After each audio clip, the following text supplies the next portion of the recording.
राष्ट्रीय अध्यक्ष बनने के बाद पहली बार जयपुर आए भाजपा के राष्ट्रीय अध्यक्ष जेपी नड्डा ने प्रदेश के नेताओं को एकजुट रहने और लक्ष्य की दिशा में मिलकर आगे बढ़ने का आह्वान किया। अपने संबोधन के दौरान नड्डा ने कई बातें दो टूक की तो कई बातें इशारों में कह डाली। प्रदेश कार्य समिति के नेताओं को विजयी मंत्र देते हुए नड्डा ने नसीहतें भी दी तो पार्टी को मजबूत करने के कई टास्क भी दिए। अपने संबोधन के दौरान नड्डा ने पार्टी नेता और कार्यकर्ताओं को बूथ मैनेजमेंट की सलाह भी दी। उन्होंने 6 अप्रैल को पार्टी के स्थापना दिवस से पहले सभी मंडलों को मजबूत करने, बूथ कमेटियों का गठन करने और हर बूथ पर पन्ना प्रमुख बनाने की टास्क भी दिए। नड्डा ने कहा कि 25 दिसंबर को पूर्व प्रधानमंत्री अटल बिहारी वाजपेयी की जयंती तक हर बूथ पर सक्रिय पन्ना प्रमुख बनाने का लक्ष्य तय किया जाना चाहिए। सशक्त मंडल, सक्रिय बूथ और सक्रिय पन्ना प्रमुख, ये 3 लक्ष्य हमको 2021 में पूरे करने हैं। 6 अप्रैल स्थापना दिवस से पहले सभी मंडल सशक्त हो जाए। यहां इस कार्यकारिणी की बैठक के पश्चात योजन कीजिए कि कैसे सारे सशक्त मंडल हो सकते हैं। नड्डा ने कार्यकर्ताओं से कहा कि दुनिया जब कोरोना से तबाह हो रही थी तब प्रधानमंत्री नरेंद्र मोदी ने अपनी सूझबूझ से जान है तो जहान है, सबका साथ सबका विकास के मंत्र को आगे बढ़ाते हुए दुनिया के सामने अनूठी छाप छोड़ी।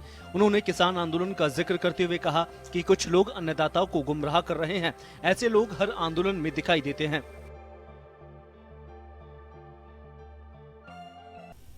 हमारे प्रधानमंत्री जी ने स्पष्ट कहा है, हम वार्तालाप के लिए तैयार हैं। आप इसमें से बताओ क्या चीज इसमें से सुधार करने की जरूरत, हम करेंगे। किसान हमारे अन्नदाता है, उनको मुख्य धारा में शामिल करना हमारी जिम्मेवारी है। लेकिन ये जो राजनीतिक दृष्टि से राजनीतिक नेता रोटियां सेकने का काम और राजनीतिक पार्टियां करती हैं और लोगों को गुमराह करती हैं, हमारी जिम्मेवारी बनती है कि गांव-गांव, घर-घर, एक-एक किसान के पास जाकर के ये बात करनी है कि हमको जो हमने रिफॉर्म्स लाए हैं उससे किस तरीके से भला हो। और कभी सोचा था कि 3 महीने के लॉकडाउन में हमारे गरीब साथी कैसे रहेंगे, लेकिन प्रधानमंत्री गरीब कल्याण पैकेज को दे करके 80 करोड़ की जनता को 5 किलो गेहूं, 5 किलो चावल, 1 किलो दाल दे करके 9 महीने तक, मार्च महीने से लेकर छठ और दिवाली तक बहनों का इंतजाम किया गया ताकि वो 2 वक्त की रोटी इज्जत के साथ खा सके। इस काम को किया गया। इसी तरीके से बहनों को 20 करोड़ बहनों को 500 रुपए पहुंचाने का काम किया गया। नड्डा ने कार्यकर्ताओं में जोश भरते हुए कहा कि कार्यकर्ताओं को सेल्फ असेसमेंट जरूर करना चाहिए। उन्होंने बूथ के माइक्रो मैनेजमेंट पर जोर दिया और कहा कि गुजरात की सूरत और हिमाचल की कांगड़ा सीट बूथ मैनेजमेंट से ही रिकॉर्ड तोड़ मतों से जीत गई। उन्होंने राजस्थान सरकार और कांग्रेस पर निशाना साधते हुए कहा कि गहलोत सरकार और कांग्रेस की रीति नीति और इन्होंने देश के लिए किया ही क्या है, ये भी बताए। उधर भाजपा प्रदेश अध्यक्ष सतीश पूनिया ने कहा कि भाजपा ही है जहां कार्यकर्ताओं की कद्र है, जहां एक गरीब और किसान का बेटा भी प्रदेशाध्यक्ष और राष्ट्रीय अध्यक्ष बन सकते हैं। उन्होंने गहलोत सरकार पर निशाना साधते हुए नड्डा को भरोसा दिलाया कि राजस्थान में एक बार बीजेपी, एक बार कांग्रेस का सिलसिला टूटेगा और आने वाले विधानसभा चुनाव के बाद अजय भाजपा, अजय राजस्थान बनेगा और अभी होने वाले 4 विधानसभा उपचुनाव में भी जीत हासिल होगी। इससे पहले बिरला सभागार में केंद्रीय राज्य मंत्री कैलाश चौधरी कुछ वक्ताओं को संबोधित कर रहे थे, जहां उन्होंने किसान कानून पर फोकस किया। नड्डा ने आखिर में वसुंधरा राजे और सतीश पूनिया के साथ हाथ ऊपर कर कार्यकर्ताओं को एकजुट होने का मैसेज दिया। लेकिन राजस्थान की जनता भी आशीर्वाद देती है अध्यक्ष जी, और इसलिए हमारे ये तमाम कार्यकर्ता जो राजस्थान के अनेक हिस्सों से आए हैं, ये जो तालियां थी इस बात की हैं कि आपने राजस्थान को खूब दिया, लेकिन राजस्थान अब दुआएं देता है कि 5 ही राज्यों के चुनाव आपकी अगुवाई में पार्टी शानदार तरीके से जीते, जीत का आगाज करे। स्वागत सत्कार से अभिभूत नड्डा ने पार्टी कार्यकर्ताओं में जान फूंकने की कोशिश तो की, लेकिन सवाल यह है कि क्या राष्ट्रीय अध्यक्ष का ये दौरा प्रदेश भाजपा के अंतर्कलह को दूर कर पाएगा। ब्यूरो रिपोर्ट, जन टीवी।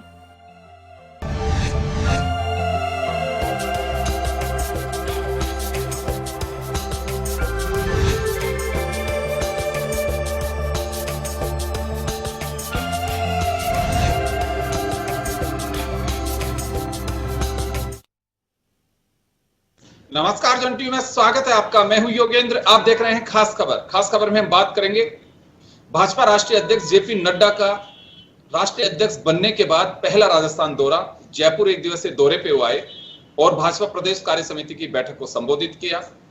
मजमून अगर हम देखें ओवरऑल तो नड्डा साहब ने नसीहत भी दी है और साथ ही कार्यकर्ता में जोश भरने का काम भी किया है।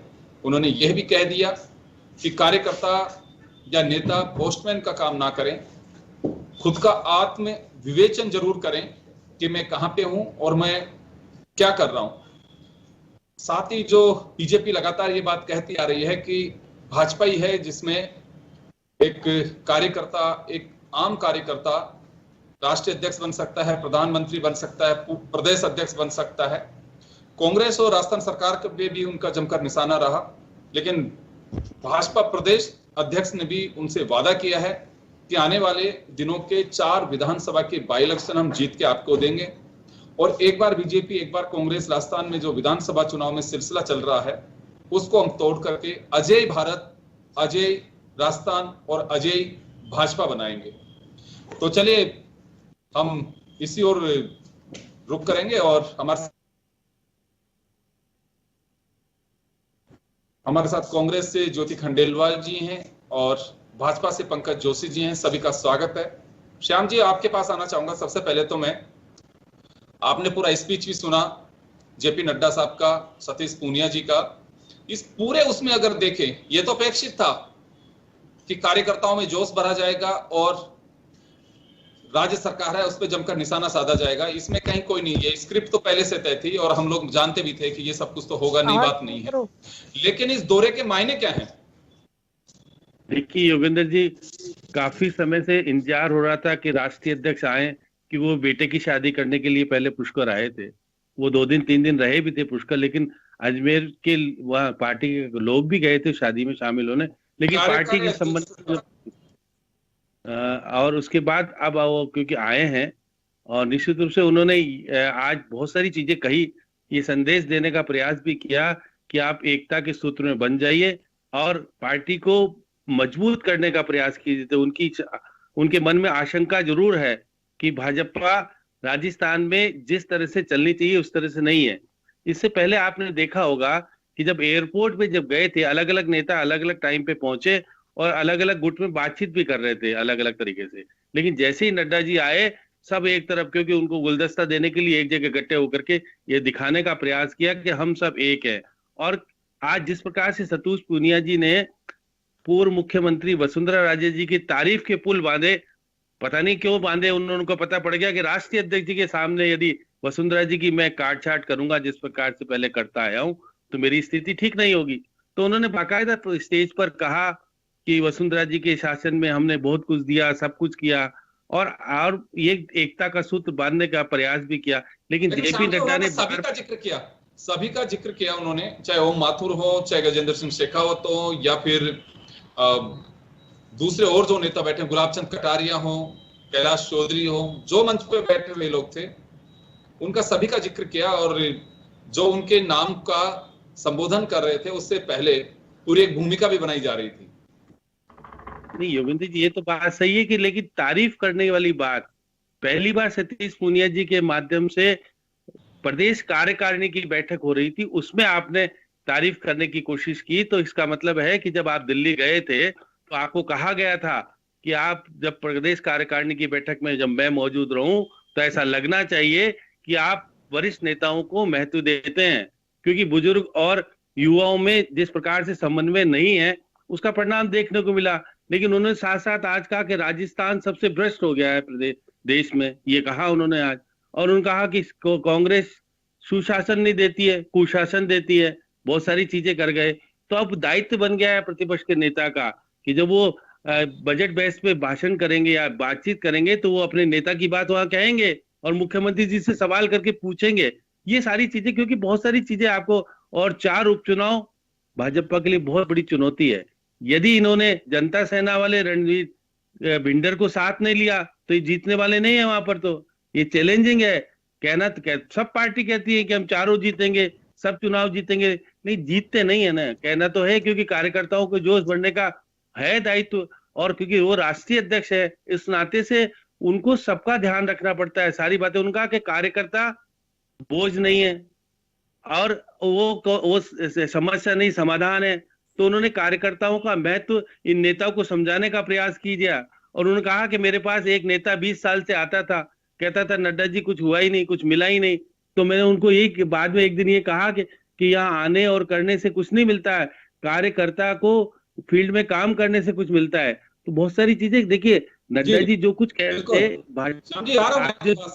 बहुत अच्छी बात कही जेपी नड्डा ने कि कार्यकर्ता को कार्यकर्ता की भूमिका में रहना चाहिए और नेता को कार्यकर्ता को बोझ नहीं समझना चाहिए। ये तो कई बार कहा जाता है कि एक असेट है वो पार्टी के लिए, और निश्चित रूप से इसमें कोई डाउट नहीं है। लेकिन कार्यकर्ता की कई बार जो कद्र नहीं हो पाती है, उसे लगता है कि मेरा हक है, कोई दूसरा लेके जा रहा है।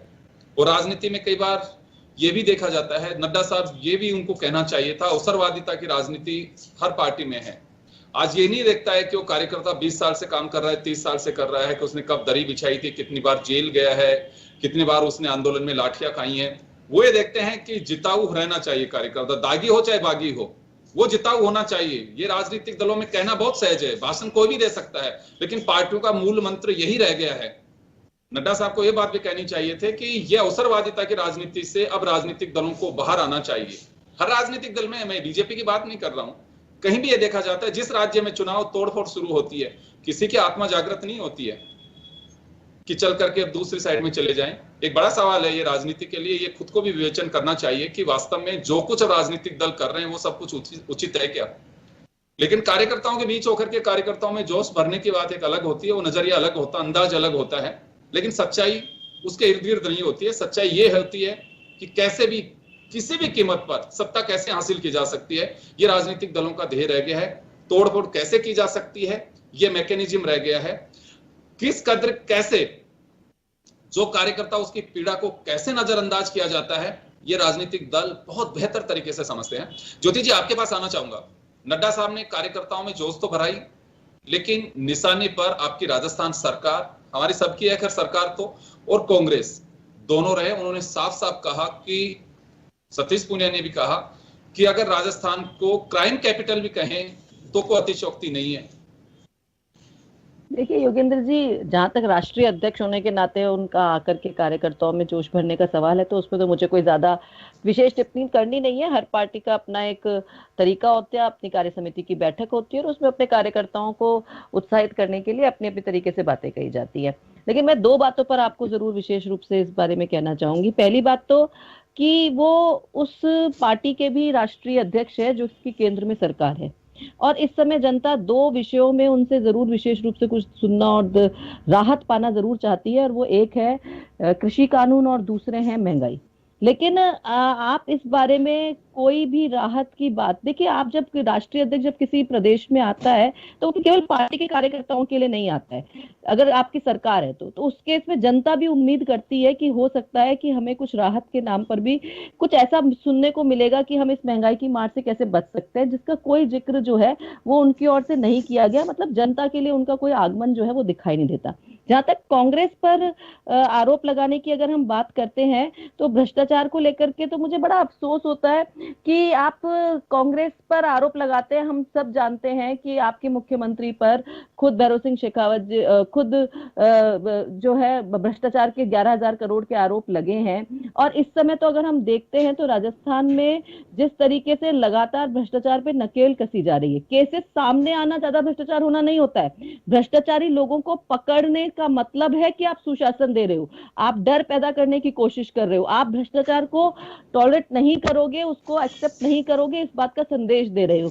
केवल आप उस भ्रष्टाचार को केवल दबा करके रख दो, केसेस सामने नहीं लाओ, इससे नहीं जो है स्थितियां सामने आती है। अभी अगर महिलाओं के भी अगर हम बात करते हैं केसेस दर्ज है, तो राजस्थान ने पहल की है कि उनका मामला दर्ज करने के लिए चाहे कमिश्नरेट लेवल पे जाना चाहे डीसीपी लेवल पे जाना चाहे, लेकिन केस जरूर दर्ज होगा। तो अगर आप केसेस दर्ज करवा रहे हो, इसका मतलब आप कहीं ना कहीं डर पैदा करने की कोशिश कर रहे हो। क्राइम को दबा देना क्राइम को कम कर देना नहीं होता, क्राइम को सामने लाना और उस पर एक्शन होना से ही क्राइम में डर पैदा हो सकता है। तो मुझे नहीं लगता कि उनके पास, बल्कि मैं तो यूं कहूंगी जेपी नड्डा जी के पास ऐसा कुछ था ही नहीं राजस्थान सरकार के अगेंस्ट वो बोल पाते, वो कह पाते। और दूसरी बात जो उन्होंने कही कि आत्म विवेचन करना चाहिए नेताओं को, और उसमें कोई संकोच नहीं करना चाहिए। तो मुझे भी लगता है कि ये बात तो ऊपरी लेवल से ही शुरू होनी चाहिए। अगर आप कृषि कानून ले आए हैं तो मुझे लोकतंत्र में समझ में नहीं आ रहा कि ऐसी कौन सी हठधर्मिता है कि आप किसानों से बातचीत करके, चलिए आप बोलते हैं कि किसान कानून वापस नहीं लेंगे हम, या हमने तो कोई बीच का रास्ता निकालने का प्रयास तो किया जाना चाहिए ना। आप किसानों से तो बात करिए ना, आप किसानों के माध्यम से जो बीच का रास्ता आप निकालना चाहते हैं, किसान नहीं मान रहे तो आपको जो बीच का, सरकार की जिम्मेदारी बनती है, तो आप वहां क्यों नहीं आत्मविवेचन की शुरुआत करते हैं? आप वहां पर क्यों नहीं बात करते हैं कि हाँ भाई, हम लोकतंत्र में अगर जनता कुछ कहेगी तो हम उस पर दोबारा सोच विचार करते हैं। ज्योति जी, आ रहा हूं, वापस आ रहा हूं आपके पास में, मैं वापस लौटूंगा। पंकज जोशी साहब के पास में जाना चाहूंगा।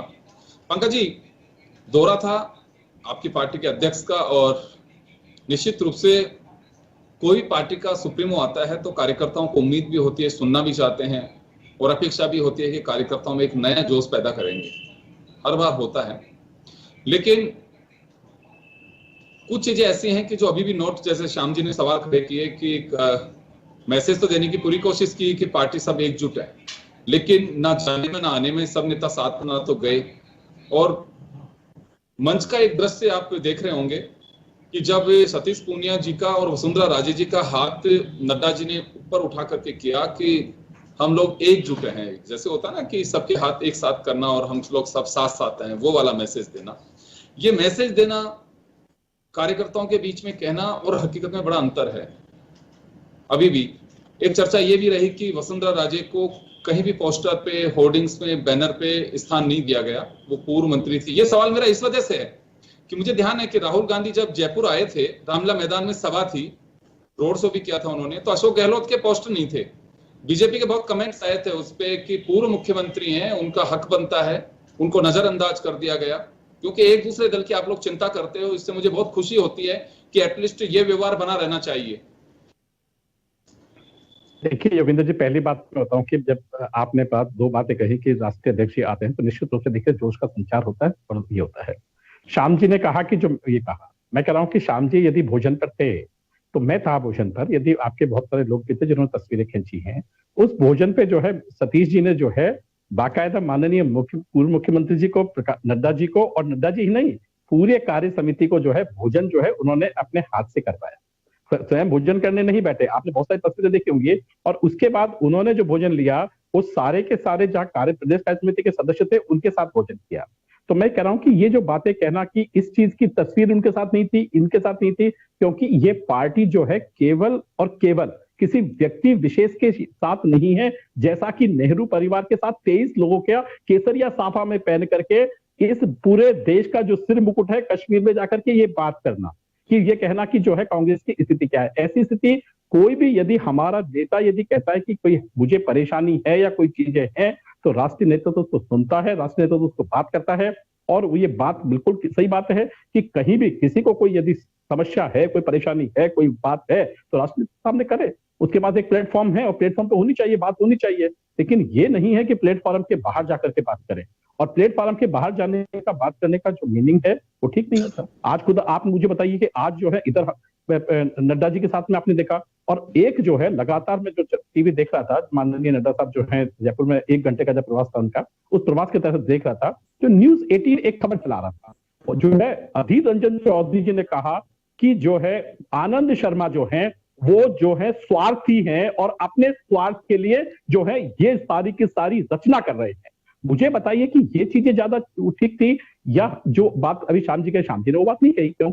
श्याम जी ने कहा कि भाई हमारी पार्टी में, बिल्कुल सही बात है, क्योंकि हमारी पार्टी श्याम जी, वो पंकज जी अभी मीडिया साइड से चला रहे हैं कि आनंद शर्मा ने अपना अधिकृत बयान जारी किया है कि मैंने कभी भी सोनिया गांधी के खिलाफ कोई टिप्पणी नहीं की है, मीडिया रिपोर्ट्स अपने को करेक्ट करें। अभी आपको दिखा सकता हूं, आप कहें तो स्क्रीन शॉट्स भी लेके भेज सकता हूं। 2 बातें बताता हूं आपको, 2 बातें बताता हूं। एक बार आपने मेरे से कहा था कि जो है मैंने उसको लिया, पंकज जी, लेकिन अगर आप ऐसी बात कर रहे हैं तो आपके विधायकों ने लिख करके लेटर भी दिए है कि हमें विधानसभा में बोलने नहीं दिया जा रहा है, ये नहीं किया देने जा रहा है, ये वो सबने देखा, रिटर्न में लेटर दिया गया, रिटर्न में कार्रवाई की गई। तो ये सब जो बातें जो आप जो कह रहे हैं कि पार्टी के प्लेटफॉर्म पे होनी चाहिए, ये होती है। मुझे अच्छा लगता है कि आप अपनी पार्टी के बारे में कहते बजाय कांग्रेस के बारे में ज्यादा चर्चा करने के, क्योंकि आज का जो विषय है वो उसी को लेकर के। अरे मैं ये कह रहा हूँ हमारी पार्टी की चिंता मत कीजिए, हमारी पार्टी में कुछ विषय नहीं, हमने तो की नहीं आपकी पार्टी की चिंता। हमने तो यही कहा कि राजस्थान में कांग्रेस की सरकार के खिलाफ बोलने को जेपी नड्डा जी के पास कुछ था ही नहीं, कुछ दरवाजे आरोप बंद ही नहीं थे। बिहार के मुख्यमंत्री गए थे तब उन्होंने कहा था ना कि जाकर के दरवाजे बंद कर लिए। जब आपके कर्नाटक में गए तो उन्होंने मुख्यमंत्री ने कहा कि दरवाजे बंद कर दिए। ये तो किसी ने नहीं कहा ना, आज तक कहा क्या हमारे किसी नेता ने कि मैं राष्ट्रीय नेतृत्व के यहाँ गया और वहां मुझे दरवाजे पर जगह जगह नहीं मिली। ये तो बहुत सारे नेता ने कहा, आपके नहीं कहा तो मुझे बता दीजिए कि आपके यहाँ कभी नहीं कहा गया। मुझे तो आपको क्लियर आपके बारे में बोलने की जरूरत ही नहीं पड़ती। अगर आप कांग्रेस के बारे में चर्चा नहीं करते, आप अपने राष्ट्रीय नेतृत्व के बारे में चर्चा करते, मुझे लगता है उनके बारे में आपके पास ज्यादा कहने को होगा आज कुछ ना कुछ। आज वो 1 घंटे के प्रवास पे आए तो शायद विशेष रूप से आपके पास उनके बारे में कहने को जरूर होगा। बताइए, हमारे प्रदेश अध्यक्ष ने कहा कि मेरी मुख्यमंत्री से 6 महीने से बात नहीं हुई, या मुख्यमंत्री जी ने कहा कि मेरी प्रदेश अध्यक्ष से एक बार भी बात नहीं हुई, ऐसा कहा क्या? लेकिन आप ये सबने देखा, कहने की कहाँ जरूरत है। कोई एक भी मीटिंग में वसुंधरा जी का नहीं आना इस बात को साबित करता है।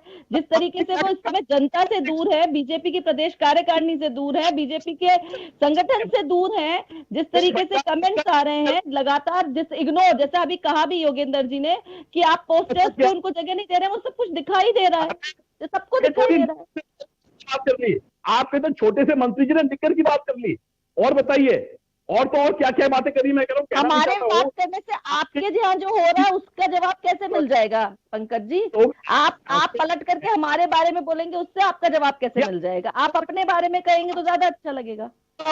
हमारे यहाँ का कोई झगड़ा होगा तो आपके यहाँ थोड़ी गए। आपने तो ये कहा था कि जो है बीजेपी मिलता देती है, हमने तो नहीं कहा कि आपने हमारे किसी आपको छीन लिया। गिरा रही है, सब देख रहे हैं, इसमें क्या बात है? आपका साम दाम दंड भेद दिखाई दे रहा है। आप तो तैयार बैठे हो, कांग्रेस से जो भी जाए उसको ले ले हम। आपके यहाँ तो शायद कार्यकर्ता और नेताओं की इतनी कमी है। सही कहा योगेंद्र जी ने, एक बागी दागी कुछ नहीं देखते। बीजेपी में जाते ही कोई ऐसा साबुन है जो सब कुछ सही कर देता है। नहीं, वो सभी दलों में ज्योति जी, मैंने सभी दलों को लिए कहा कि जैसे ही चुनाव आते हैं तो टूट फूट शुरू हो जाती है।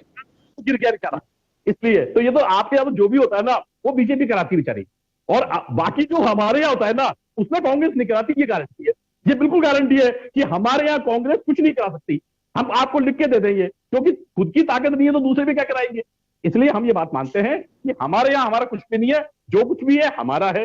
हम जो है यदि कोई गलत है, तो कुछ भी नहीं है। आपके तो बहुत सारे नेता हमारे कांग्रेस के ही गए हुए हैं। आप तो वैसे ही कांग्रेस में ही हो गए हो, आप तो वैसे ही कांग्रेस में ही हो गए हो। आपके यहाँ जो है विधायकों को उठा के हमारे यहाँ तो कुछ कहने आप हमारे एक सवाल है मेरा पंकज जी, एक सवाल है मेरा पंकज जी, एक सवाल है मेरा पंकज जी, एक सवाल है मेरा। सतीश पूनिया जी ने वादा किया है राष्ट्रीय अध्यक्ष जी से कि एक बार बीजेपी एक बार कांग्रेस, इस मिथक को तोड़ के अजय राजस्थान अजय भाजपा करेंगे हम। और दूसरा 4 सीट का उन्होंने अभी भी कहा है कि दावा भी किया और वादा भी किया है कि 4 सीट बाई इलेक्शन में हम जीत करके जाएंगे। मुझे थोड़ा सा मैं एक आधार भी जानना चाहूंगा कि बीजेपी की ये रणनीति है, हो सकता है आप रणनीति का खुलासा नहीं करें, आधार क्या होगा कि जिस हिसाब से प्रदेश भाजपा आपके राष्ट्रीय अध्यक्ष से वादा कर रही है, दावा कर रही है? देखिए योगेंद्र जी, मुझे बताइए कि 1980 की पार्टी जिसकी 2 सीटें थी, वो केंद्र में जब हम आए थे तो मुझे बताइए 1989 के अंदर जो है माननीय अडवाणी जी ने कहा था ना कि इस देश में भारतीय जनता पार्टी का राज होगा। तब ऐसे ही लोगों ने पूछा था कि आप कैसे कहते हैं कि राज होगा। जब हमने कहा कि राम मंदिर बनेगा तब लोगों ने पूछा आहा ये तो ऐसे ही वादे करते हैं, सुबह से शाम तक कहते हैं। यही ज्योति जी 50 बार कहती थी, कम से कम 10 बार तो यही कह चुकी है कि राम मंदिर के रोजाना कहने आ जाते हैं, बनाते नहीं है। अब बन रहा है, आराम से इकट्ठा हो रहा है। फिर जो है फंड इकट्ठे होने लगा तो साहब ये कैसे इकट्ठा करेंगे, जनता का जो है सब लोगों का पैसा लेके जाएंगे। अरे भाई हमने कहा जनता इतना पैसा देगी कि खूब इकट्ठा हो जाएगा।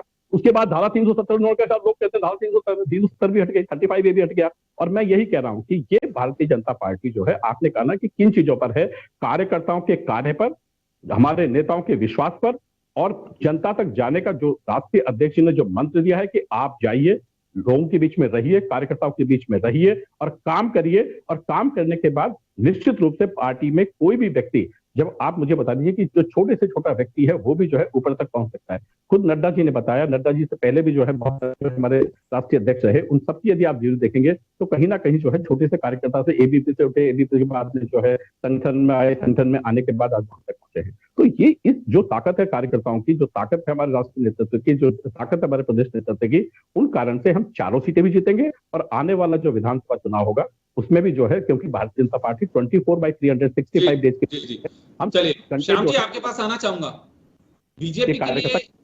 जी आ रहा हूं पंकज जी, आ रहा हूं। श्याम जी आपके पास आना चाहूंगा, बीजेपी का ये वादा और वादा किया है सतीश पूनिया जी ने, इतना सहज होगा? देखिए योगेंद्र जी, अगर प्रदेश अध्यक्ष वादा नहीं करेगा तो बाद में होता क्या है, इनको पंकज जी को पता है क्या होता है। तो इसलिए देखिए, जिस प्रकार से आज जेपी नड्डा जी बोल रहे थे, तो वो ये नहीं कह पा रहे थे कि मैंने ये निर्देश दिए प्रधानमंत्री को, ऐसा कुछ हो गया है। तो उनका कद अभी भी प्रधानमंत्री और अमित शाह से बहुत नीचा है। जिस प्रकार से प्रधानमंत्री के गुणगान करके वो कह रहे थे हमारे प्रधानमंत्री ने ऐसा कर दिया, ये कर दिया, वो कर दिया, लेकिन उन्होंने पार्टी स्तर पर कोई निर्देश दिया और प्रधानमंत्री ने माना हो, ये बात नहीं दिख रही थी। इसलिए संगठन कमजोर और छोटा हो गया है दोनों जगह। आप देखिए कि दोनों ही पार्टी में संगठन जो मजबूत और जिस तरह की बातचीत हुआ करती थी, और जिस प्रकार से अडवाणी जी कहते थे, अटल जी मानते थे, क्योंकि बहुत सारी चीजें आप जो पुरानी बातें कह रहे हैं, पुरानी बातों को अगर याद करेंगे तो उस वक्त निश्चित रूप से कार्यकर्ता का मनोबल दोनों जगह अच्छा था। कांग्रेस में कार्यकर्ताओं की पूछ होती थी, मैंने देखा है कई मंत्रियों के कार्यकर्ताओं के काम करते थे। अब क्योंकि सही बात है, दोनों जगह बाहर के लोग ज्यादा आ गए, कार्यकर्ता मूल रूप से गौण हो गया। वहां पर बहुत सारे लोग ऐसे होते हैं जो कि कोई होते ही नहीं। कांग्रेस में बहुत सारे लोग ऐसे हैं जो निर्दलीय होते हैं, वो मंत्री बन जाते हैं और वो कांग्रेस के हो जाते हैं, तो नहीं वो मानते, वो अपने लोगों को ही मानते हैं। तो ये बुराइयां दोनों ही पार्टी में आई है। अब देखिए इनके यहाँ थी राष्ट्रीय, अब देखिए कांग्रेस ने राष्ट्रीय महिला आयोग की चेयरमैन बनाया था ममता जी को, आपके यहाँ चली गई, वो जीती नहीं, वो बात अलग है। अब वो बहुत सारी ठीक ठाक हो गई, बहुत सारे लोग पैसे वाले थे उनको दे दिया। अब अगर आप सुजानगढ़ में चुनाव लड़ने की बात कर रहे हैं तो आपका मूल कार्यकर्ता तो है नहीं, अभी लाए ना आप बाहर से, उनको जीतने वाला है, निर्दलीय चुनाव जीता था, इतने वोट लेके आया था, भाजपा में लाओ, भाजपा का ठप्पा लगाओ, भाजपा का कार्यकर्ता गायब, उनको चुनाव लड़ा के जिताओगे। अब आप बात कर रहे हैं ना बार बार बल्लभ नगर की, अब पूछ लेंगे आपके गुलाबचंद कटारिया लेके आएंगे क्या जनता दल सुप्रीमो जो है। देखिए बहुत सारी चीजें, अब सतीश पूनिया जी को पता नहीं है धरातल में क्या क्या चीजें हैं। वो कहेंगे हम चारों जीतेंगे, 3 तो कांग्रेस की है, अगर कांग्रेस 3 नहीं जीतेगी तो उसकी तो स्थिति और खराब हो जाएगी, क्योंकि सत्ता में है वो। सत्ता में बहुत सारी चीजें होती हैं, आपको पता है कि सत्ता का सदुपयोग भी होता है, और उन्होंने अभी सब कुछ दे दिया, कुछ भी ले लो, हमको चुनाव जीत के आना है। लेकिन ये भी भूल रहे हैं कि जब सचिन पायलट ने आपके बहुत सारी सीटें छीनी थी, जब आप पहली बार जब चुनाव हुए थे, पता नहीं आप छीन सकते हो, एक आध छीन सकते हो, उसमें दो राय नहीं है, क्योंकि जिस तरह 2 करोड़। मैं वापस आ रहा हूं आपके पास में। ज्योति जी एक बात मैं जानना चाहूंगा, जैसे मूल मंत्र की जो बात रही, जेपी नड्डा ने कहा नहीं, लेकिन जो दिखाई देता है, हम अक्सर सुनते हैं कि आपदा में अवसर तलाशे जाते हैं। 2 बड़ी बातें हैं इस वक्त जो आपने कही अभी। महंगाई का जिक्र जेपी नड्डा ने नहीं किया, किसान आंदोलन का जिक्र किया। प्रधानमंत्री नरेंद्र मोदी ने कोरोना में क्या बेहतर किया उसका जिक्र किया, कि यूएस जैसा संपन्न और विकसित राष्ट्र जो कोरोना से तबाह हो रहा था, लोग मर रहे थे, लेकिन मोदी जी ने लॉकडाउन लगा करके जान है तो जहान है के मंत्र पर उन्होंने ध्यान दिया। इकोनॉमी फर्स्ट का लेसन यूरोप और यूएस ने अपनाया, लेकिन भारत ने देखा कि यहाँ के नागरिकों की जान बचना बहुत जरूरी है, ये बात कही। अब इसमें मैं सवाल जो मेरा आपसे है वो ये है कि कार्यकर्ताओं को उन्होंने साफ कहा कि जिस दिन बीमारी भारत में आई थी उस दिन दुनिया के हाथ पांव फूल रहे थे, लेकिन हमने एक बड़ा मैकेनिज्म के साथ में व्यवस्थाएं की, और आज स्थिति यह है कि 20 मुल्कों को तो हम वैक्सीन दे रहे हैं और मेडिसिन अमेरिका जैसे मुल्क को हमने दी। ये मोदी जी के कार्यकाल की खूबी और तरक्की है जो जनता तक पहुंचानी चाहिए। प्रतिपक्ष दुष्प्रचार कर रहा है कि लॉकडाउन में लोगों को तबाह कर दिया। एक तो सवाल ये आपसे होगा, जो आने वाले दिनों में बीजेपी के कार्यकर्ता गांव तक जाएंगे और लोगों को बताएंगे कि मोदी जी ने कोरोना से आपको जिंदा कैसे रखा, एक बात।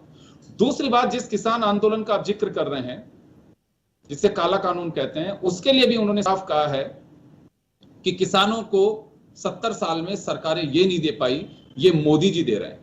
बजट पहले इतना होता था, अब इतना कर दिया है। राजस्थान सरकार ने और यूपीए गवर्नमेंट ने किसानों के लिए ये किया, लेकिन आप लोग जाके जनता के बीच में बोलिए। जब तक जनता के बीच नहीं जाओगे तो पता नहीं चल पाएगा।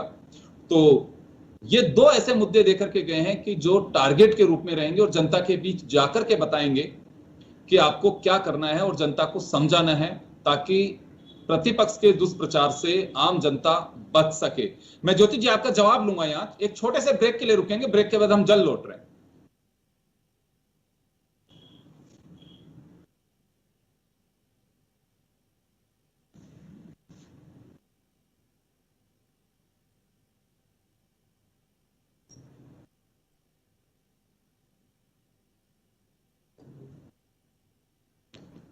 क्या हो, ब्रेक क्यों नहीं लिया इन्होंने?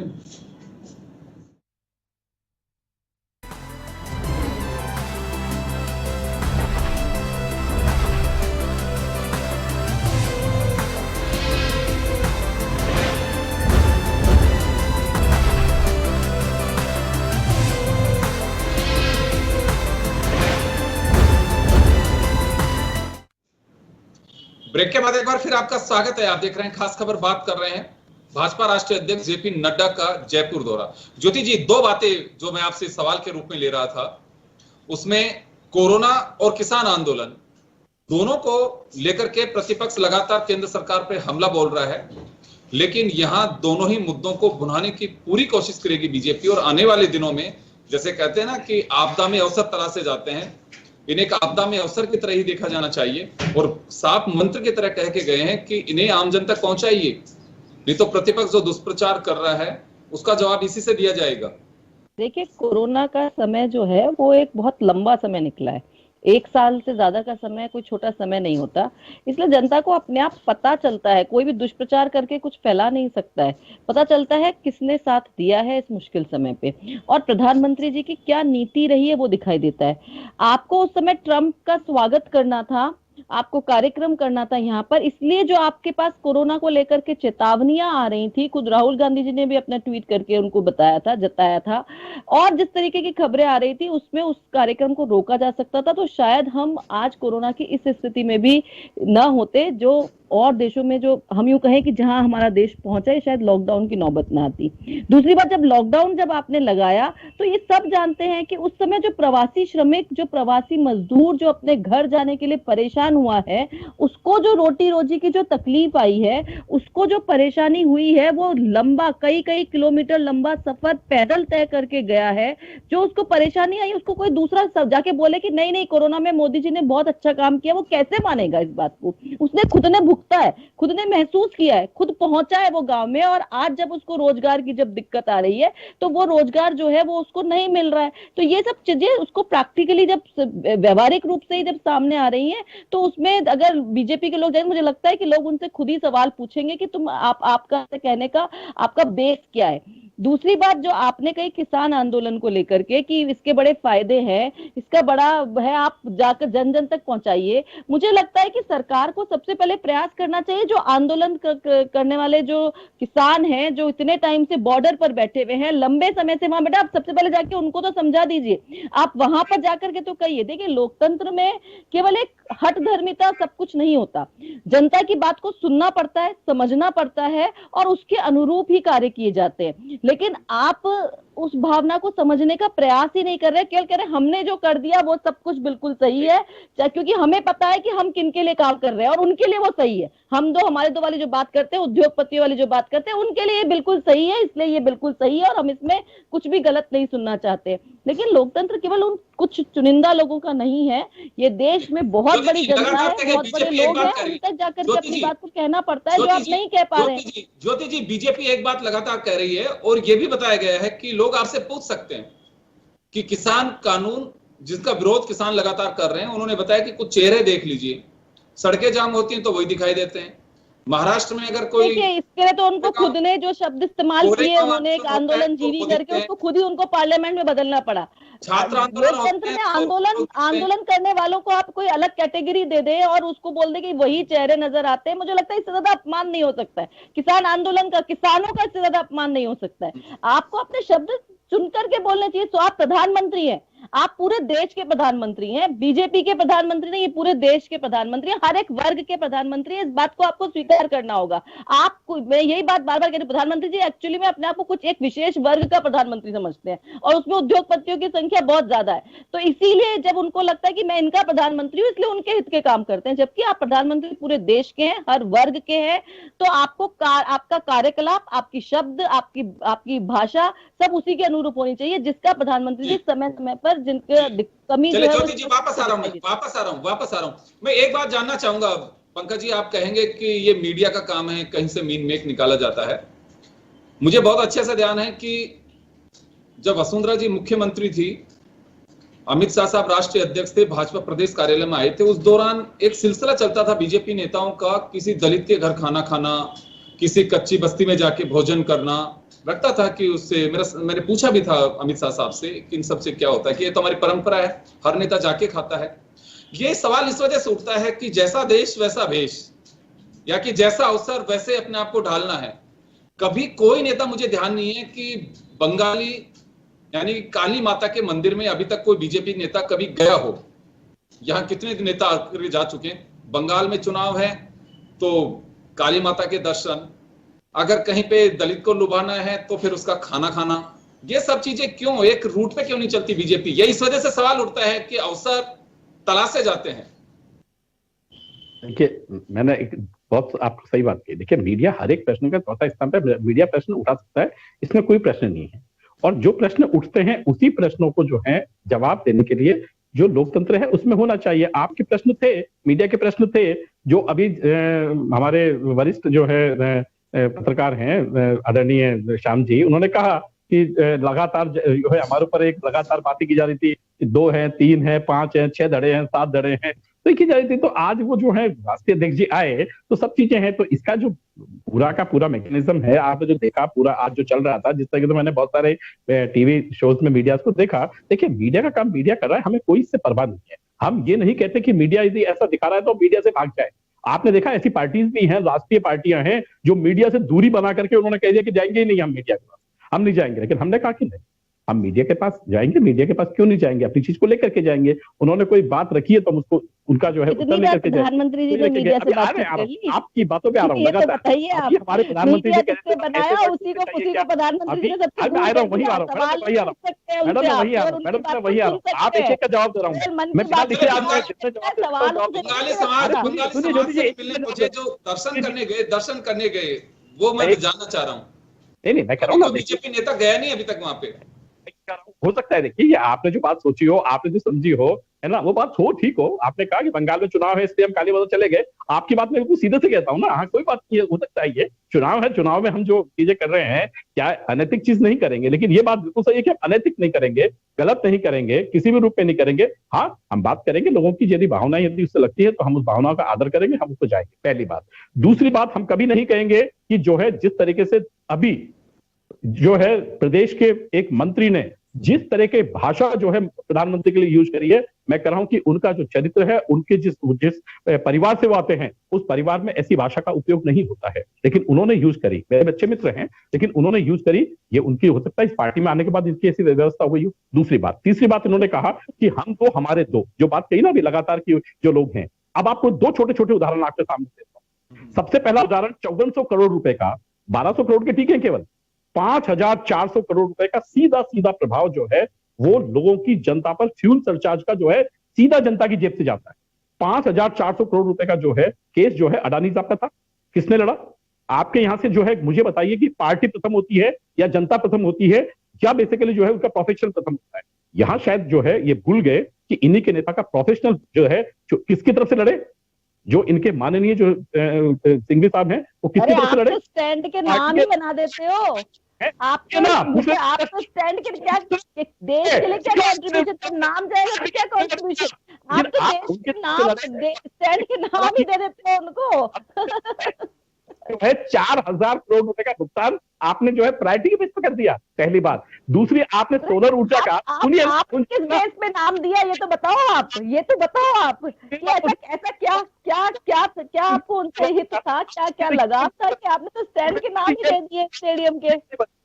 हमारी मैडम को ये बड़ी किसी को भी ये लगता है कि पता नहीं मेरे जाने के बाद कोई चीज मेरे नाम पर हो पाएगी या नहीं हो पाएगी, इसलिए वो भी अपने नाम पर ही अभी सब कर रहे हैं। पता नहीं बाद में मेरे पीछे के लोग भी सब करेंगे या नहीं करेंगे, क्या मुझे उतना सम्मान देंगे या नहीं देंगे। के लिए ऊर्जा का जो है सौर ऊर्जा का देने के लिए आपको कोई व्यक्ति नहीं मिला, चलो आपने, लेकिन हाँ आपको जो है पिछली सरकार में 2013 से लेकर के 18 तक में जिन किसानों की आप बात कर रहे हैं ना, उनके जो वेयर हाउसेज थे, राजस्थान स्टेट वेयर हाउसेज, उनको साल सवाल करने के लिए किसको दिए थे, ये भी एक बार बता दीजिए ना, किसकी फर्म थी वो।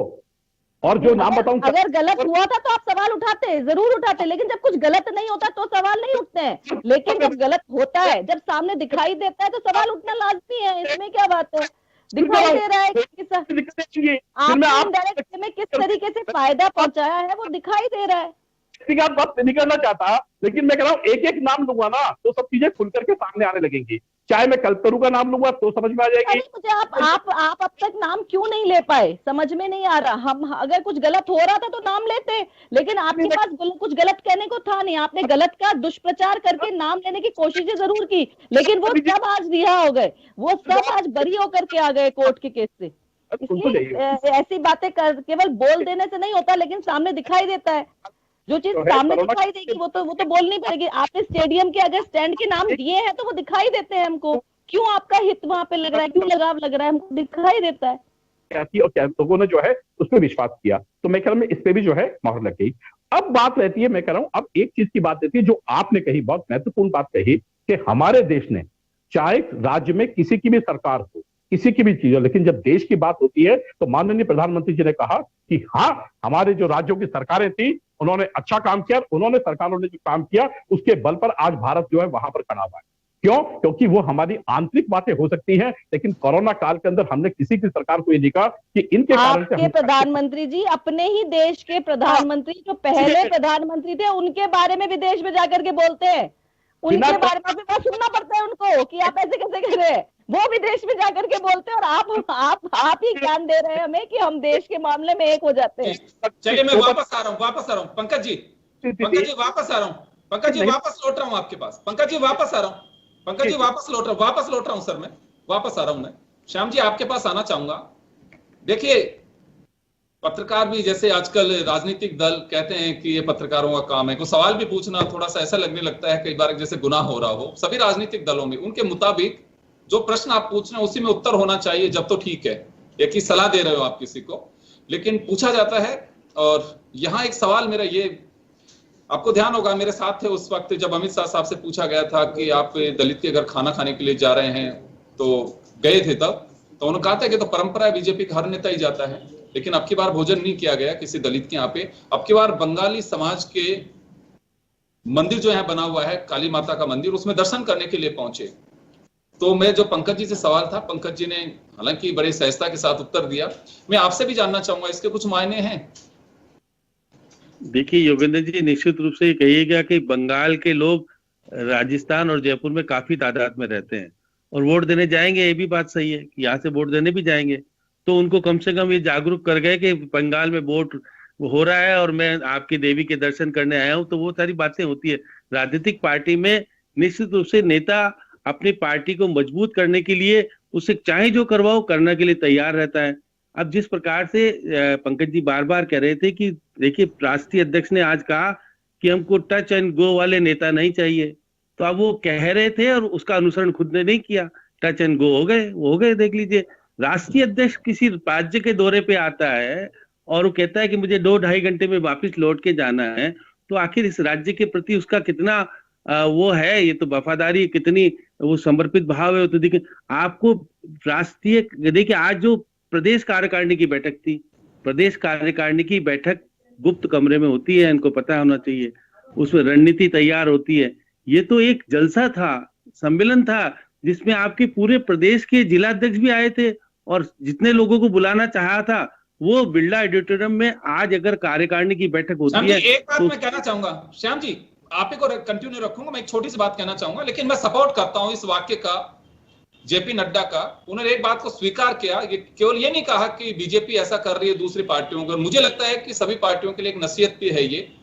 कार्यकर्ताओं टच एंड गो वाली जो बात रही थी कि वो राष्ट्रीय अध्यक्ष हैं, कई चीजों की व्यवस्था हो सकती है, 5 राज्यों में चुनाव है, लेकिन अच्छी बात कही कि नेता आजकल जाते हैं दौरे में और रात को वापस आ जाते हैं अपने गंतव्य पर।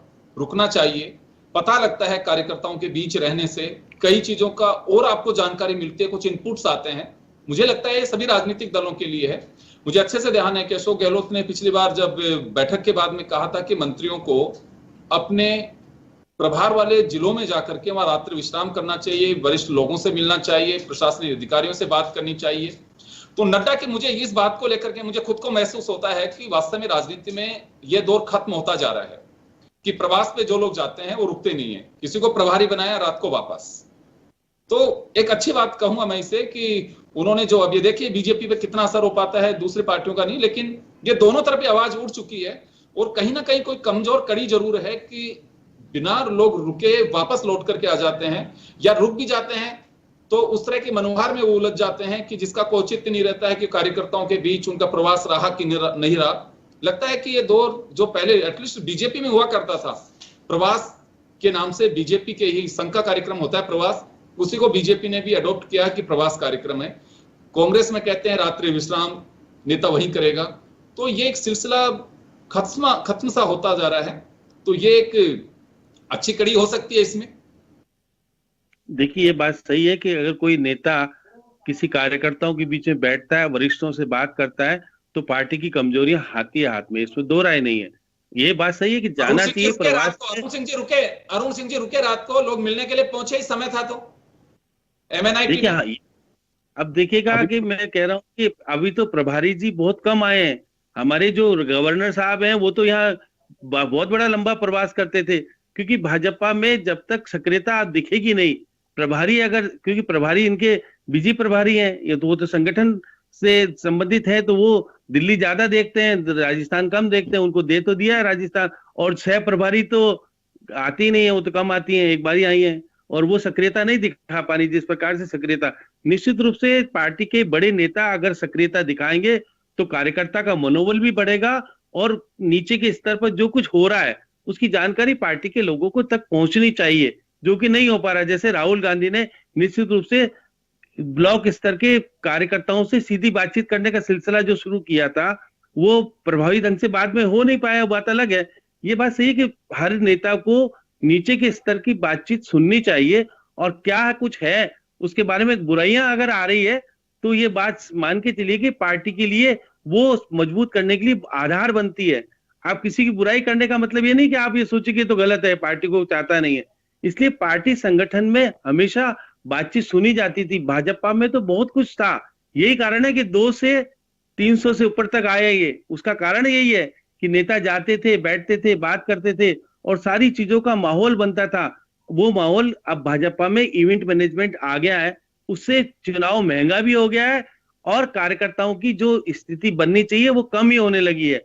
ये चीजें दोनों ही पार्टी में जो कमियां आई है, उससे चुनाव महंगा होने के साथ साथ और पार्टी कार्यकर्ताओं का महत्व जो घटने का जो स्तर बना है, और जिस प्रकार से पैसा और चुनाव लड़ने का तरीका बदल गया है, ये निश्चित रूप से पार्टी का स्तर कमजोर करता है, संगठन को कमजोर करता है।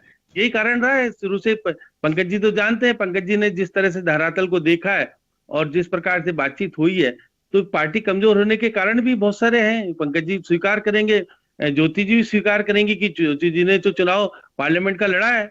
अगर पार्टी ढंग से चुनाव लड़ी होती और इनके साथ सही होता तो ये हो सकता है पार्लियामेंट मेंबर होती है आज। ये बात सही कि जब तक संगठन आपके साथ नहीं है और तरीके से काम करने वाले लोग नहीं मिलते हैं, तो अकेला कार्यकर्ता के बदौलत तो पार्टी जीतती है, नेताओं के भरोसे पार्टी नहीं जीतती है। ज्योति जी चुनाव अकेली लड़ी नहीं, कार्यकर्ता भी साथ था इनके। तो पंकज जी चुनाव लड़े थे तो कार्यकर्ता साथ था। तो ये साथ है कि कार्यकर्ताओं को रखना। श्याम जी समय थोड़ा कम है, मैं एक सवाल और लेना चाहूँ। ज्योति जी, आने वाले दिनों में 6 मार्च से 14 मार्च तक बीजेपी का हल्ला बोल कार्यक्रम रहेगा पूरे राजस्थान भर में। क्राइम कंट्रोल नहीं कर पा रही है सरकार, महंगाई बढ़ रही है, राजस्थान सरकार उसमें राहत देनी चाहिए, वैट बढ़ा दिया कोरोना काल में, ये जिक्र करेंगे। किसान आंदोलन भड़का रही है कांग्रेस, दूसरे दल, किसानों को बहुत कुछ देने की इच्छा है नरेंद्र मोदी की। ये बातें निकल करके आएंगी जो मैं आपसे जिक्र कर रहा हूं। और ये हल्ला बोल कार्यक्रम 4 विधानसभा के बाई इलेक्शन को मद्देनजर रख करके भी किया जाएगा। कांग्रेस की कोई ऐसी तैयारी है इससे निपटने के लिए?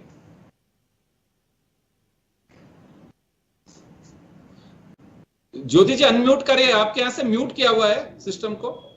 बीजेपी, अच्छी बात है ये कि बीजेपी जो है वो लोकतंत्र में प्रतिपक्ष की अपनी भूमिका होती है और जनता के हितों की बात के लिए उन्हें आगे आना चाहिए, जिसकी कमी जो है इस समय राजस्थान में दिखाई दे रही है। तो अगर बीजेपी लोकतंत्र में अगर आकर के अपनी कोई बात कहती है जनता को, तो निश्चित रूप से उन्हें उनको कहने का लोकतंत्र में अधिकार है, उनको कहना चाहिए। लेकिन मैं एक बात ये जरूर कहना चाहूंगी कि राजस्थान में लेकिन कांग्रेस की सरकार ने जिस तरीके से काम किया, उसके लिए मैं सतीश पूनिया जी की इस बात का मैं यूं कहती हूँ सहमति जताती हूँ। वो ये जो ये कह रहे हैं कि मिथक टूटेगा, कि एक बार कांग्रेस एक बार बीजेपी, वो मिथक इसी बार ही टूट जाएगा और इस बार कांग्रेस जो है न केवल इन विधानसभा के उपचुनावों में जीत करके आएगी, बल्कि आगे आने वाले समय में राजस्थान में कांग्रेस की सरकार ही रिपीट होकर के आएगी। तो ये मिथक तो इस बार ही टूटने वाला है, उसके लिए आपको और 5 साल के बाद और 5 साल इंतजार करने की जरूरत नहीं पड़ेगी।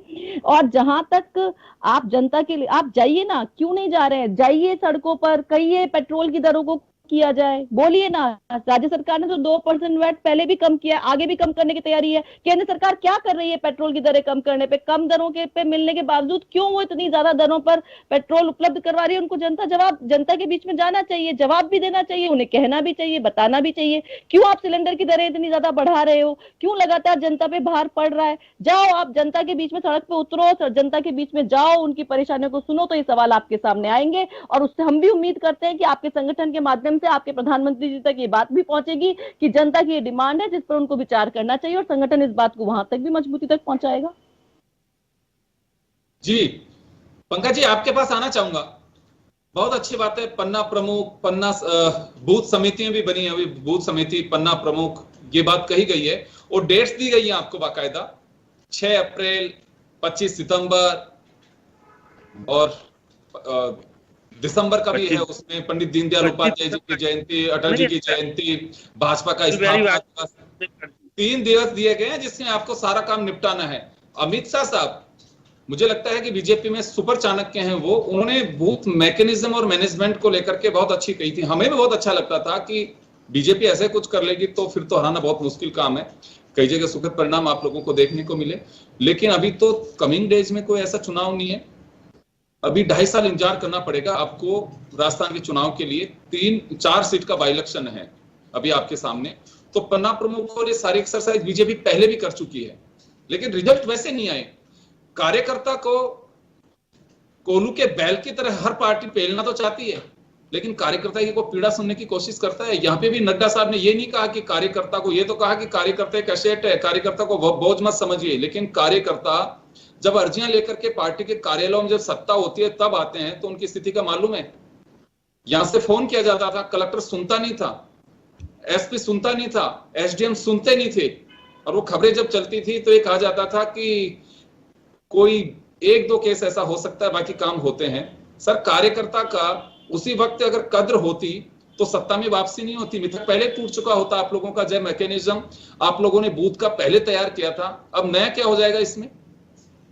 देखिए योगेंद्र जी, अब ये तो सरकार जो, देखिए संगठन और सरकार दोनों भिन्न है, और जो सरकारों ने काम किया सरकार, उनको प्रश्न का जवाब सरकार को देने चाहिए, इसमें कोई दो राय वाली बात नहीं है। संगठन ने उनसे जवाब मांगे होंगे और वो जवाब जो है आ गए होंगे, ज्यादातर खास करके जो है श्याम जी के पास तो निश्चित रूप से आ गए होंगे।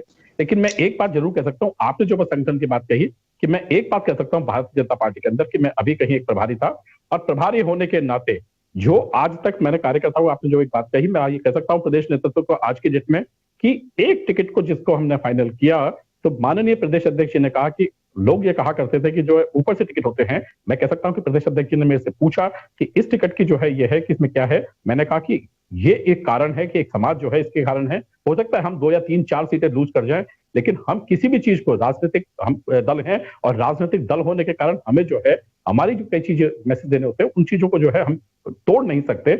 इस कारण से हमने कहा, और आप बिलीव करेंगे, मैं आपको बहुत विनम्रता से और बहुत ईमानदारी से कह रहा हूं कि हाँ, प्रदेश अध्यक्ष जी ने कहा कि हाँ पंकज जी आप प्रभारी हैं, जैसा भी आप चाहें वैसा कर दीजिए, ये आपको पावर दी हुई है, उन पावरों का यूज कर दीजिए। तो मैं ये कह रहा हूं कि हाँ, संगठन जो है कार्यकर्ताओं की बात भी सुनता है, लेकिन बात आपने ठीक कही कि जब सत्ता में होते हैं तो इन बातों को होना चाहिए। मैं तो आज भी कह रहा हूं, ज्योति जी आज बाहर हैं, सत्ता इनकी सरकार की है, लेकिन आज तक जिस तरीके से जो है सरकार के जो लोग हैं, मैं आपके चैनल के सामने से बहुत मुखर होकर कहना चाहता हूं कि जो लोग हैं, जिन तरीके से आपने जो है पुराने ब्यूरोक्रेट्स को नवाजा है, मैं कह रहा हूं कार्यकर्ताओं को नवाजते तो आज ये 23 जो आदमी बाहर घूम रहे हैं और 2 या 4 बाहर घूमते हैं, ये नहीं घुमा करते। तो ये सरकारों की कमियां हो सकती हैं। सरकारों को जो है अच्छे आदमियों को उपयोग करना चाहिए। सरकार में यदि अच्छे लोग हैं, अच्छे विजन वाले लोग हैं, उनका उपयोग कोई भी सरकार हो राष्ट्र हित में यदि होता है तो करना चाहिए, पहली बात। और भारतीय जनता पार्टी, आपने जो कहा थोड़ा शॉर्ट में चाहूंगा, समय कम है बात कर रहा हूँ, मैं अपनी बात पूछना कर रहा हूँ कि आपने जो कहा भारतीय जनता पार्टी 2.5 साल का इंतजार नहीं करती। भारतीय जनता पार्टी हमेशा तैयार रहती है कि जो आपने कहा, क्योंकि फिर ये कह देंगे कि साहब आप मध्यवर्ती चुनाव की बात करते हैं क्या। हम जो है कोई भी चुनाव किसी भी वक्त पे होते हैं, हम उन चुनाव के लिए तैयार रहते हैं। और भारतीय जनता पार्टी अपने पन्ना प्रमुख से लेकर के, क्योंकि जिस तरीके से बूथ इंचार्ज है, उन लोगों को लगातार इस प्रक्रिया में, सघन प्रक्रिया में जो है रखती है कि इन जो है किसी भी हालत में जो मशीनरी है, जो संगठन की मशीनरी है, वो जो है सक्रिय रहे। एक इसमें अच्छी बात ये कह सकता हूं मैं श्याम जी, एटलीस्ट आज ये चर्चा में नहीं आया कि राज्य सरकार अस्थिर है, कभी भी जा सकती है, तैयारी कर लीजिए। ये एक थोड़ी खूबी कही जा सकती है पूरे इस कार्यक्रम की। देखिए योगेंद्र जी, अगर राष्ट्रीय अध्यक्ष अगर ये बात कहता है तो जो मुख्यमंत्री जी कहते हैं वो तो साबित हो जाती है। इसलिए राष्ट्रीय अध्यक्ष कभी भी ऐसी बात नहीं कहेगा किसी पार्टी की सरकार को तोड़ने का काम। कहने से सतीश पूनिया जी भी बचे, क्योंकि 2 दिन पहले सतीश पूनिया विधानसभा के बारे बयान दे चुके हैं, फ्राइडे को ही। गुलाबचंद कटारिया भी कह रहे थे, सब कह रहे थे, क्योंकि राष्ट्रीय अध्यक्ष के सामने कोई नहीं बोलेगा ऐसा, क्योंकि सीधी तौर पर राष्ट्रीय अध्यक्ष की सहमति हो जाती है उसमें। इसलिए निश्चित रूप से किसी भी राष्ट्रीय अध्यक्ष का देखा होगा भाषण कभी नहीं कहेगा इस सरकार को गिरा दो। जी मैं माफी चाहूंगा, समय कम है, मैं रोकना चाहूंगा। तो चलिए, नड्डा साहब का ये तो कहा जा सकता है कि दौरा काफी महत्वपूर्ण रहा, काफी खास रहा। हर नजरिए से, हर पहलू के साथ उन्होंने अपने मैनेजमेंट भी करने की कोशिश की, वो चाहे काली माता का मंदिर जाने की बात हो। मैं देखिए, राजनीति है, एक रण होता है ये, कोई भी वीर अपने बाण को खाली नहीं जाने देना चाहता है, वो उसकी रणनीति होती है। उसमें कोई अगर पीछे रहता है, अगर आपके पास में हुनर है तो जरूर उसको उपयोग लेना चाहिए।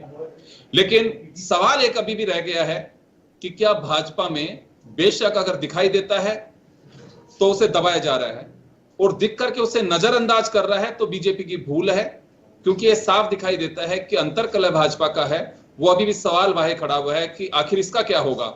अगर नड्डा जी मैनेज करके गए तो बहुत अच्छी बात है, बीजेपी के लिए बहुत अच्छी बात होगी। आने वाले विधानसभा चुनाव में इसका असर दिखेगा, और ऐसा ही गोलमोल चलता रहा तो इसका खामियाजा उठाने के लिए बीजेपी को तैयार भी रहना चाहिए। बहुत बहुत शुक्रिया आप सभी का। खास खबर में इतना ही, दीजिए इजाजत, नमस्कार।